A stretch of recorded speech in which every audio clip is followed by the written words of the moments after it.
আসসালামু আলাইকুম। সাথে আছি আমি সাদ্দাম হোসাইন।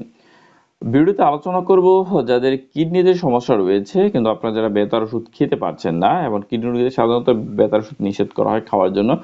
যেমন আপনার কিটোরোলাক, এসিএফ, নিক্লোফেনাক, ডাইক্লোফেনাক, নেপ্রোক্সেন, ইটুকিরোক্সিব রয়েছে। এই ওষুধটি যারা খেতে পারছেন না তাদের জন্য যে সেফ যে ওষুধটি রয়েছে সেটি না হবে নাভোম্যাক্স। এই নাভোম্যাক্স ওষুধটির যদি জেনেটিক বলি সেটা হবে নাভোমেটন এবং এটি সাধারণত দুটি স্ট্রেনে পাওয়া যায়। একটি হলো 500 মিলিগ্রাম এবং অপরটি হলো 750 মিলিগ্রাম। যাদের কিডনি সমস্যা রয়েছে, আপনাদের যেমন শরীরে ব্যথা রয়েছে, আর্থ্রাইটিসের ব্যথা রয়েছে বা আঘাতপ্রাপ্তের কারণে যে কোনো ব্যথা পেয়ে থাকেন, সেই ব্যথাটা থেকে দূর করার জন্য বা রিলিফ পাওয়ার জন্য আপনার সাধারণত নাভোম্যাক্স যে ওষুধটি রয়েছে সেটা সহজে খেতে পারেন। যদি একটু ফার্মাকোলজি দেখি, অর্থাৎ যে নাভোম্যাক্স ওষুধটি সাধারণত নন স্টেরয়েড অ্যান্টি ইনফ্লামেটরি একটি ড্রাগ এবং এটার যে ড্রাগ এবং এটাকে এনএসএআইডি বলা হয়ে থাকে এবং এটার যে ফার্মাকোলজিতে ৩টি বৈশিষ্ট্য রয়েছে। এর মধ্যে রয়েছে ইনফ্লামেটরি অর্থাৎ অ্যান্টি ইনফ্লামেটরি অর্থাৎ আমার শরীরে যদি কোনো প্রকার ইনফ্লামেশন বা প্রদাহ তৈরি হয় সেটাকে ভালো করতে পারে। অ্যানালজেসিক একটি বৈশিষ্ট্য রয়েছে অর্থাৎ আমাদের শরীরে যে বীজ ব্যথা রয়েছে, পেন রয়েছে সেটাকে ভালো করে। এবং আরেকটা হচ্ছে অ্যান্টিবায়োটিক অর্থাৎ আমাদের শরীরে যদি জ্বর আসে সেই জ্বরটা বা ফিভারটাকে কিন্তু ভালো করতে পারে এই নাভোম্যাক্স বা নাভোমেটন ওষুধটি। অন্যান্য নন ইনফ্লামেটরি ড্রাগের মতো এটা সাধারণত যে কার্যপদ্ধতিটা সেটা কিন্তু এখনো পর্যন্ত জানা যায়নি, যদিও এর যে অ্যান্টি ইনফ্লামেটরির প্রভাবটা সাধারণত যে প্রোস্টাগ্ল্যান্ডিন রয়েছে তার সংশ্লেষণটাকে প্রতিরোধ করার ক্ষমতা থাকতে পারে। প্যারেন্টস যৌগ এর একটি হলো প্রোডাক্ট যার সক্রিয় উপাদান হলো 6 মিথাইল মিথোক্সি টু নেপথাইল এসিটিক অ্যাসিড। ইহা কি করে প্রোস্টাগ্ল্যান্ডিন যে সংশ্লেষণ রয়েছে এইটিকে শক্তিশালী একটি প্রতিরোধক হিসেবে কাজ করে, যা কি করে আপনার যে হেপাটিক বায়োট্রান্সফরমেশনের মধ্য দিয়ে সাধারণত যেতে পারে। এই কাজটি সাধারণত করে থাকে। এবং যদি ইন্ডিকেশনের মধ্যে রয়েছে যে নাভোম্যাক্স বা নাভোমেটন ওষুধটি সাধারণত অস্টিওআর্থ্রাইটিস অথবা রিউমেটিক আর্থ্রাইটিসের কোনো প্রকার যদি লক্ষণ বা তার কোনো যদি উপসর্গ থাকে বা তীব্র উপসর্গ থাকে, এর আপনার যে তীব্র অথবা যে দীর্ঘস্থায়ী চিকিৎসার জন্য কি সাধারণত এটিকে ব্যবহার করা হয়। তাহলে আমরা যদি একটু মাত্রা বা সেবন বিধি দেখি, সাধারণত নাভোমেন্ট ওষুধটি 500 মিলিগ্রাম এবং 700 মিলিগ্রামের যে ওষুধটি রয়েছে এই দুটাকে কিন্তু সাধারণত মুখে খেতে হয়। এবং নাভোমেটন বা নাভোম্যাক্সের 1000 মিলিগ্রাম ট্যাবলেটে আপনি 250 মিলিগ্রাম পানি অর্থাৎ 1 গ্লাস পানির সাথে সেটাকে ভালো করে মিশিয়ে আপনি কিন্তু এটাকে খেতে পারেন। যাদের অস্টিওআর্থ্রাইটিস বা রিউমেটিক আর্থ্রাইটিস রয়েছে তারা সাধারণত এটাকে কিভাবে খাবেন? ওটি সাধারণত খাওয়ার পরে খাবেন এবং এটি যে 1000 মিলিগ্রাম অর্থাৎ 500 মিলিগ্রামের 2টি ট্যাবলেট প্রাথমিক ডোজ হিসাবে প্রথম মাত্রায় আপনি এটাকে নিতে পারেন এবং প্রতিদিন আপনি সাধারণত 1500 মিলিগ্রাম থেকে 2000 মিলিগ্রামের ডোজ বা আপনি ওষুধ খেতে পারেন। সাধারণত যদি বলি 750 মিলিগ্রামের ওষুধ যদি খেয়ে থাকেন তাহলে দিনে 2টা এবং আপনি যদি 500 মিলিগ্রামের ওষুধ খেয়ে থাকেন তাহলে আপনি দিনে সর্বোচ্চ 4টি ট্যাবলেট খেতে হবে। এবং এই নাভোম্যাক্স বা নাভোমেটন যে ওষুধটি রয়েছে সেই ওষুধটি সাধারণত দিনে 2 বেলা অর্থাৎ আপনি 12 ঘন্টা ইন্টারভাল দিয়ে সেটাকে খেতে হবে এবং প্রতিদিন আপনি সাধারণত 2000 মিলিগ্রামের বেশি এই ওষুধটিকে এখনো পর্যন্ত পরীক্ষা করা হয়নি, মানে তার বেশি না খাওয়াই উচিত।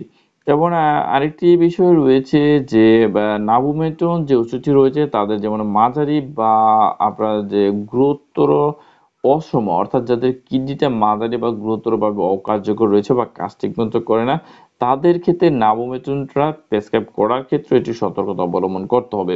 এবং একটি বিষয় যদি মাঝারি থেকে গুরুতর যাদের কিডনি সমস্যা রয়েছে সেসব রোগীদেরকে সাধারণত যে প্রাথমিক মাত্রায় 750 মিলিগ্রাম অথবা 500 মিলিগ্রামের যে ওষুধ রয়েছে সেটার বেশি নেওয়া উচিত নয় প্রাথমিক অবস্থায়। এবং আপনি যদি কিডনি রোগীদের যে এটা কি করলাম যে দেওয়া হলে এবং দেখা যাচ্ছে যে কিডনির কাজটা মানে ঠিক মতো করতেছে, মানে কোনো প্রকার সমস্যা দেখা দিচ্ছে না, সেক্ষেত্রে আপনি সাধারণত 1500 মিলিগ্রাম অথবা 1000 মিলিগ্রাম পর্যন্ত সেটাকে বৃদ্ধি করা যেতে পারে যদি কিডনি ফাংশনটা ঠিক মতো করে থাকে, আপনার প্রস্রাব যদি ঠিক মতন হয়, শরীর হাত পা যদি না ফুলে থাকে। এবং শিশু কিশোর বা বয়ঃসন্ধি কালে রয়েছে এবং এটা শিশু কিশোর এবং বয়ঃসন্ধি কালে যে মানুষ রয়েছে তাদের নিরাপত্তা বা কার্যকারিতাটা এখনো কিন্তু প্রতিষ্ঠিত হয়নি এবং আপনার যে ডক্টর রয়েছে তার প্রেসক্রিপশন অনুসারে কিন্তু আপনি এটাকে খেতে পারেন। অন্য ওষুধের সাথে পার্শ্ব প্রতিক্রিয়া বা সেটা মিত্রক্রিয়া কি করে থাকে, যেমন অন্য ওষুধের সাথে ইন্টারাকশনটা পরীক্ষা থেকে প্রাপ্ত যে একটি বিষয় রয়েছে নন স্টেরয়েড অ্যান্টি ইনফ্লামেটরি ড্রাগ অর্থাৎ এনএসআইডি। এটি যে হাইপারটেনসিভ ড্রাগ অর্থাৎ উচ্চ রক্তচাপের যে ওষুধ রয়েছে এসি ইনহিবিটর, সেই ওষুধগুলো কি করে যে হাইপারটেনশনের যে প্রভাবটাকে সেটাকে হ্রাস করতে পারে। এবং এটি এসি ইনহিবিটরের সাথে যদি দেয়া হয়ে থাকে তাহলে রোগীদের ক্ষেত্রে কিন্তু পার্শ্ব প্রতিক্রিয়া বা কোনো প্রকার যে ইন্টারেকশন হতে পারে সেই বিষয়টি কিন্তু খেয়াল রাখতে হবে। প্রতিনির্দেশনা বা কন্ট্রাইন্ডিকেশন, কারা এই ওষুধটিকে সাধারণত খেতে পারবেন না, তার মধ্যে রয়েছে যাদের হাইপার সেন্সিটিভ রিঅ্যাকশন রয়েছে বা তারা কিন্তু সাধারণত নাবুমেক্স বা নাবুমেটন যে ওষুধটি সেটাকে খেতে পারবেন না। এবং কিছু রোগের রয়েছে যেমন আপনার এজমা বা হাঁপানির সমস্যা যদি থাকে, আর্টিকারিয়া বা যদি শরীরে র্যাশ হওয়ার কোনো অপশন বা যদি কোনো ইতিহাস থেকে থাকে এবং অ্যালার্জি ট্রাইপিক রিঅ্যাকশন যদি দেখে থাকে এনএসআইডি খাওয়ার পরে, তার মধ্যে যেমন আপনি অ্যাসপিরিন ওষুধ খাইলেন অথবা যে কিটোরোলাক, এসিক্লোফেনাক, ডাইক্লোফেনাক, নেপ্রোক্সেন যদি খেতে কিছু করে যদি খাওয়ার ফলে যদি আপনার কোনো প্রকারের যে হচ্ছে রিঅ্যাকশন হাইপার সেন্সিটিভ রিঅ্যাকশন সেক্ষেত্রে এটাকে খাওয়া যাবে না। এবং সাধারণত যে এটার যে অ্যানাফাইলিটিক রিঅ্যাকশনটা সেই রিঅ্যাকশনটা খুব সিভিয়ার করে এবং রেয়ারলি ফেটাল, মানে এটা খুব কমই করে থাকে। আরেকটি বিষয় দেখবেন, নাবুমেটন ওষুধটি সাধারণত প্রি অপারেটিভ পেন হিসাবে যদি আপনি কাউকে করোনারি আর্টারি বাইপাস অপারেশনের জন্য যদি নিয়ে গ্রাফটিং যে অপারেশন রয়েছে সেটার জন্য যদি নিয়ে থাকেন, প্রিপারেশন হিসাবে সাধারণত এই নাবুমেক্স বা নাবুমেটন ওষুধটিকে সাধারণত কিন্তু দেওয়া যাবে না। পার্শ্ব প্রতিক্রিয়া কি করতে পারে বা সাইড ইফেক্ট কি করে, যেমন গ্যাস্ট্রোইন্টেস্টাইনাল মধ্যে রয়েছে ডায়রিয়া হতে পারে, ডিসপেপসিয়া হতে পারে, পেটে ব্যথা, কোষ্ঠকাঠিন্য, পেট ফাঁপা, বমি বমি ভাব হতে পারে, তারপর পসিবল স্ট্রুগাল গুয়াক তৈরি হতে পারে, মুখে যে শুষ্কতা ভাব, আরেকটা হচ্ছে গ্যাস্ট্রাইটিস হতে পারে, তারপরে যে স্টোমাইটিস এবং বমিও কিন্তু তৈরি হতে পারে। কেন্দ্রীয় স্নায়ুতন্ত্রের অর্থাৎ সেন্ট্রাল নার্ভাস সিস্টেমের মধ্যে করে সাধারণত মাথা ঘোরানো, মাথা ব্যথা, ক্লান্তি, তীব্র ঘাম হতে পারে, অনিদ্রা যেটাকে ইনসোমনিয়া বলে সেটা হতে পারে, বিষণ্ণতা, ডিপ্রেশন দেখা দিতে পারে এবং আরেকটি বিষয় হচ্ছে তন্দ্রাচ্ছন্ন কিন্তু হতে পারে। ডার্মাটোলজিক্যালের ভিতরে রয়েছে পিউরিটাস হতে পারে, ফুসকুড়ি তৈরি হতে পারে এবং বিশেষ ইন্দ্রিয় ট্রিনিটাস কানের ভিতরে একটি টোটো শব্দ সেটা কিন্তু হতে পারে এবং বিবৃতির মধ্যে রয়েছে ইডিমা, পায়ে কিন্তু পানিও আসতে পারে। গর্ভাবস্থা এবং স্তন্যদানকালে, গর্ভাবস্থা সাধারণত ক্যাটাগরি সি এর ওষুধ।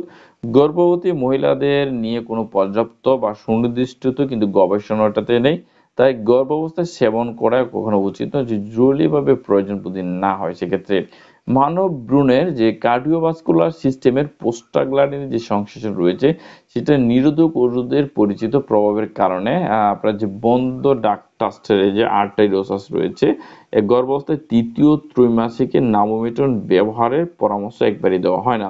স্তন্যদানকালে নবজাতকের উপর প্রোস্টাগ্ল্যান্ডিন যে সংশ্লেষণ রয়েছে তার হৃদরোগের সম্ভাব্য প্রতিকূলতা প্রভাবের কারণে স্তন্যদানী মায়েদের ক্ষেত্রে কিন্তু নাবুমেটন বা নিবুমিক্স ওষুধটিকে খাওয়া একবারে উচিত নয়। সতর্কতা কি রয়েছে যে নন স্টেরয়েড অ্যান্টি ইনফ্লামেটরি একটি শ্রেণী হিসাবে প্রাণীদের উপর এটা একটি দীর্ঘমেয়াদী গবেষণা রয়েছে এবং সেখান থেকে যে রেনাল পিপিলোমা, পেপিলারি নেক্রোসিস, অন্যান্য অস্বাভাবিক রেনাল প্যাথোলজির সাথে কিন্তু সম্পর্ক রয়েছে। এনএসআইডি এর সাথে যুক্ত রেনাল বিষণ্ণতার দ্বিতীয় রূপটি যেমন রোগীদের ক্ষেত্রে যাদের রেনালের রক্ত প্রবাহ বা যে রক্তের পরিমাণটা কিন্তু হ্রাস পায়, অর্থাৎ কিডনির ভিতরে রক্ত কম আসতে পারে এবং রেনাল প্রোস্টাগ্ল্যান্ডিন যে রেনাল পারফিউশনের যে রক্ষণাবেক্ষণ করে থাকে তার সহায়তা ভূমিকা কিন্তু পালন করে এটা। এবং এই রোগীদের ক্ষেত্রে এনএসআইডির প্রয়োগ করতে হলে প্রোস্টাগ্ল্যান্ডিন সংশ্লেষণ ডোজের উপর নির্ভর করে আপনাকে হ্রাস বৃদ্ধি করতে হবে এবং দ্বিতীয় রেনালের যে রক্ত প্রবাহ সেটাও কিন্তু হ্রাস হতে পারে যা রেনালকে বা কিডনিকে ক্ষতিগ্রস্ত কিন্তু করতে পারে। প্রতিক্রিয়ার মধ্যে সবচেয়ে বেশি ঝুঁকিতে থাকা রোগীরা হলেন যাদের ইমপেয়ার্ড রেনাল ফাংশন রয়েছে, অর্থাৎ যাদের কিডনি ঠিকমতো কাজ করতেছে না, যাদের হার্ট ফেলিউরের সমস্যা রয়েছে, যাদের লিভারের ফাংশনটা ঠিকমতো না করে, যারা মূত্রবর্ধক অর্থাৎ প্রস্রাব বৃদ্ধি করার ওষুধ খেয়ে থাকেন এবং বয়স্ক ব্যক্তিরা আপনাদের চিকিৎসাটা সম্পূর্ণ হওয়ার সাথে সাথে যত দ্রুত সম্ভব আপনাকে এনএসআইডি অর্থাৎ নাবুমেটন যে ওষুধ রয়েছে তার ডোজটাকে বন্ধ করে দিতে হবে।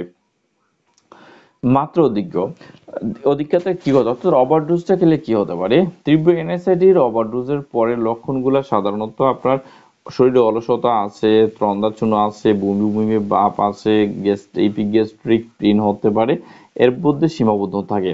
সাধারণত সঠিক গড়ের মাধ্যমে এটা কিন্তু চিকিৎসার মাধ্যমে ভালো করা সম্ভব এবং গ্যাস্ট্রোইন্টেস্টাইনালের যে রক্তপাত বা হেমোরোজিস সেটাও ঘটে।